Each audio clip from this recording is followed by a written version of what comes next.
بہت سے ہمارے باطنی اعمال ایسے ہیں جو ہماری نیکیوں کو کھا جاتے ہیں.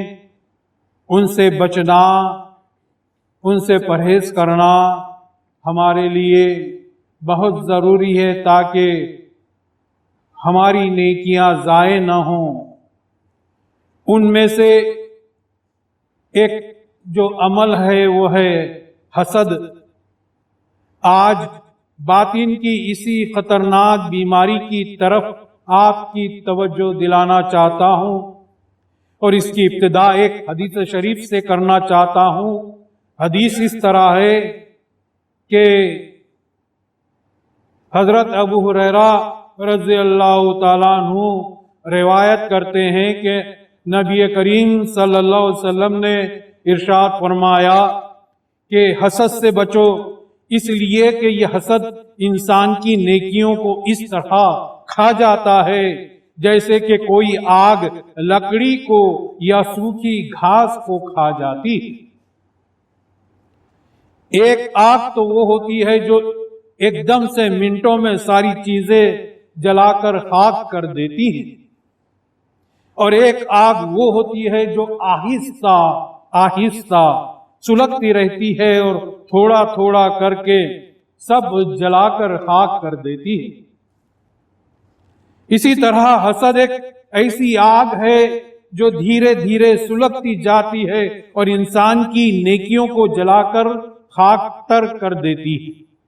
اور انسان کو پتہ بھی نہیں چلتا کہ میری نیکیاں ختم ہو رہی ہیں. آج کل کچھ اس طرح کا معاملہ ہے کہ انسان تو بڑا پابند صوم و صلات ہوتا نظر آ رہا ہے، نماز روزہ وقت پر کرتا ہے، اس کے اکاؤنٹ میں نیکیاں جمع کرتا ہے، مگر غیبت، جھوٹ، حسد اس قسم کے گناہوں کو آج کل معمولی سمجھے جا رہے ہیں، جو اس کے اکاؤنٹ سے نیکیوں کو ختم کرتے چلے جا رہے ہیں. اور وہ اس غلط فہمی میں مبتلا ہے کہ میں نماز روزے کا پابند ہوں اور میری نیکیاں میرے اکاؤنٹ میں جمع ہو رہی ہیں. آج کل ہم اپنے اس معاشرے اور آج کل کے ماحول پر نظر ڈالیں تو ہمیں نظر آئے گا کہ یہ حسد اور غیبت کی بیماری ہمارے معاشرے، ہماری سوسائٹی پر چھائی ہوئی نظر آ رہی ہے. بہت کم اللہ کے بندے ایسے ہوں گے جو اس بیماری سے بچے ہوئے ہوں گے، ورنہ کسی نہ کسی درجے میں حسد کا دل میں گزر ہوتا ہوا نظر آ رہا ہے. اس لیے ہم کو چاہیے کہ آج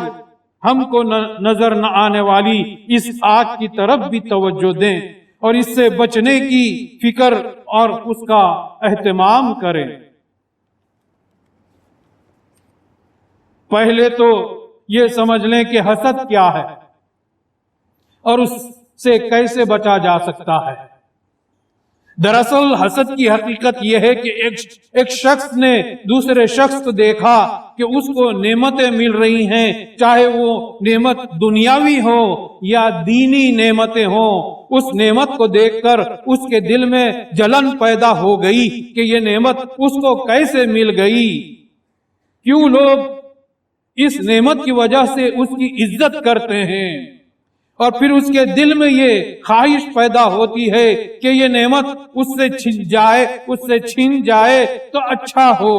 یہ حسد کی حقیقت ہے. مثلا اللہ تعالیٰ نے کسی بندے کو مال و دولت دی، یا کسی کو صحت دی، یا کسی کو عزت اور شہرت دے دی، کسی کو علم میں ترقی دے دی، تو یہ دیکھ کر دوسرے کے دل میں یہ حسد پیدا ہوا کہ یہ نعمت اس کو کیوں ملی،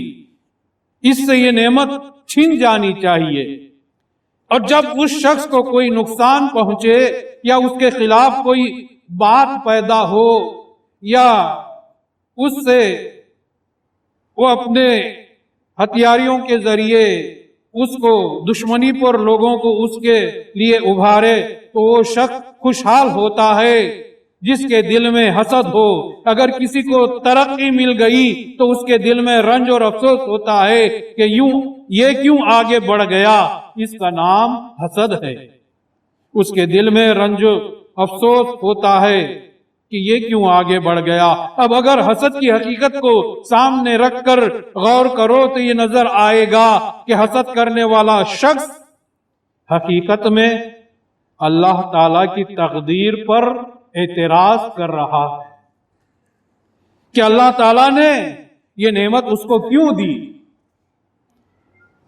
مجھ کو کیوں نہیں دی۔ مطلب یہ ہے کہ ایسا شخص اللہ تعالیٰ کے فیصلے پر اعتراض کر رہا ہے، سیدھے سیدھے طریقے سے قادر مطلق پر اعتراض کر رہا ہے، کیونکہ اللہ تعالیٰ قادر مطلق ہے، جس کو جو چاہے عطا کر دے اور جس سے چاہے وہ چھین لے۔ اس لیے بظاہر نظر نہ آنے والی حسد کی یہ آگ بہت خطرناک ہے، جس کے بارے میں حضور نبی کریم صلی اللہ علیہ وسلم نے فرمایا کہ حسد نیکیوں کو اس طرح کھا جاتی ہے جیسے آگ سوکھی لکڑی یا سوکھی گھاس کو کھا جاتی۔ سب سے پہلے حسد کرنے والا بھی شیطان ہی تھا، کیونکہ اللہ تعالیٰ نے آدم علیہ السلام کو سجدہ کرنے کے لیے فرشتوں کو حکم دیا۔ یہ حکم سن کر ابلیس جل گیا کہ یہ مقام اس کو ملا، مجھے نہ ملا، لہذا سجدہ کرنے سے اس نے انکار کر دیا، کیونکہ اسے تکبر کے ساتھ ساتھ حسد پیدا ہو گیا کہ اللہ تعالیٰ نے اس کی عزت کیوں بڑھا دی۔ اور حسد کی مثال آگ سے اس لیے دی گئی کہ آگ کی یہ خصوصیت ہوتی ہے، مثلا آگ لکڑی کو جلا کر کھاتی رہتی ہے، اور جب لکڑی ختم ہو جاتی ہے تو وہ آگ کا حصہ خود اپنے آپ کو کھانے لگتا ہے، یہاں تک کہ وہ آگ اپنے آپ کو کھاتے کھاتے خود بھی ختم ہو جاتی ہے۔ اسی طرح حسد کرنے والا دوسرے کو نقصان پہنچانے کی کوشش کرتا ہے، لیکن جب دوسرے کو نقصان نہیں پہنچا سکتا تو پھر حسد کی آگ میں خود جل جل کر ختم ہوتا رہتا ہے، اور اس کی نیکیوں کو بھی وہ ختم کرتا رہتا ہے۔ اور حسد کی بیماری کا علاج یہ ہے کہ وہ شخص یہ تصور کرے کہ اللہ تعالیٰ نے اپنی نعمتوں کو انسانوں کے درمیان تقسیم فرمائی ہے،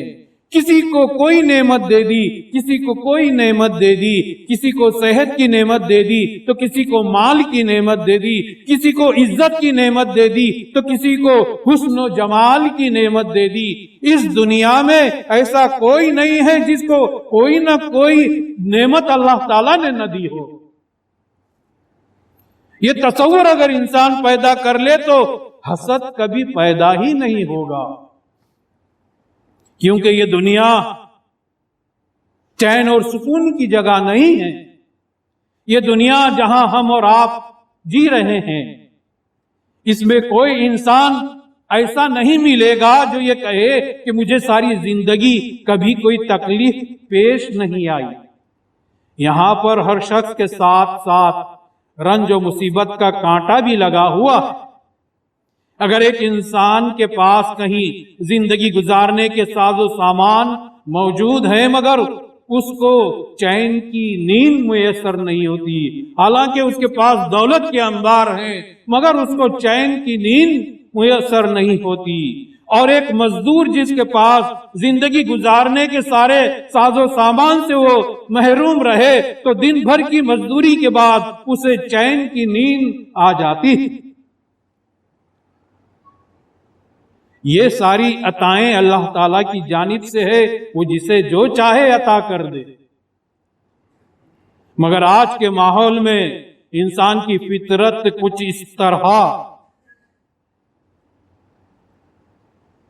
اس طرح بن چکی ہے کہ اسے دوسروں کے معاملات کی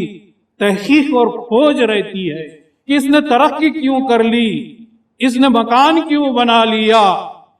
اس نے اتنی ترقی کیوں کر لی، اس کو کھوج رہتی ہے،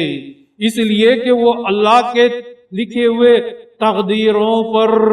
بھروسہ ہی نہیں کرتا۔ اور جب وہ انسان کسی کو اپنے سے بہتر پاتا ہے تو اس کے اندر حسد کا مادہ پیدا ہو جاتا ہے۔ حسد کی بنیاد اور اس کی اصل جڑ دنیا کی محبت ہے، اور اسی طرح سے انسان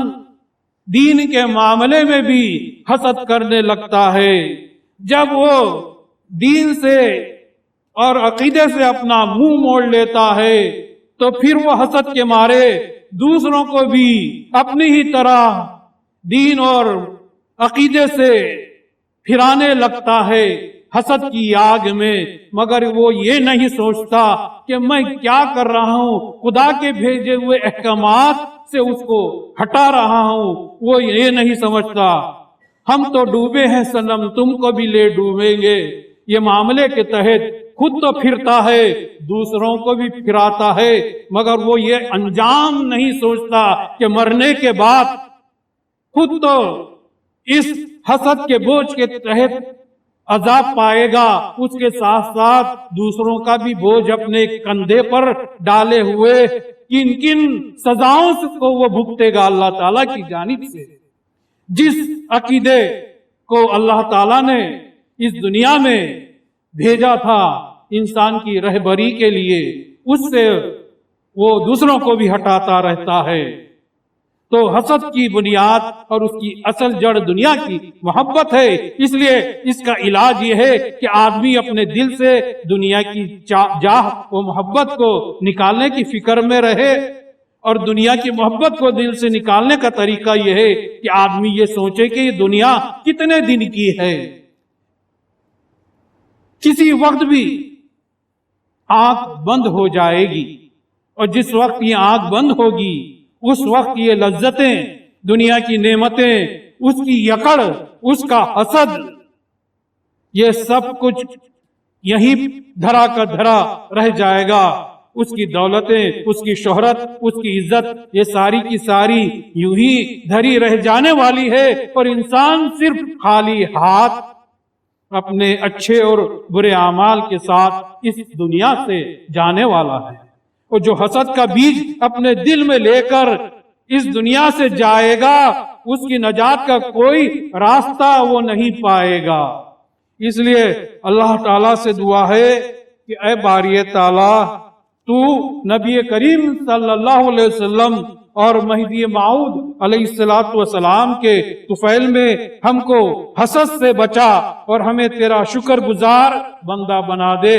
آمین ثم آمین۔ بارک اللہ لنا ولکم فی القرآن العظیم ونفعنا وإیاکم بالآیات والذکر الحکیم، انہ تعالی جواد ملک بر الرؤوف الرحیم۔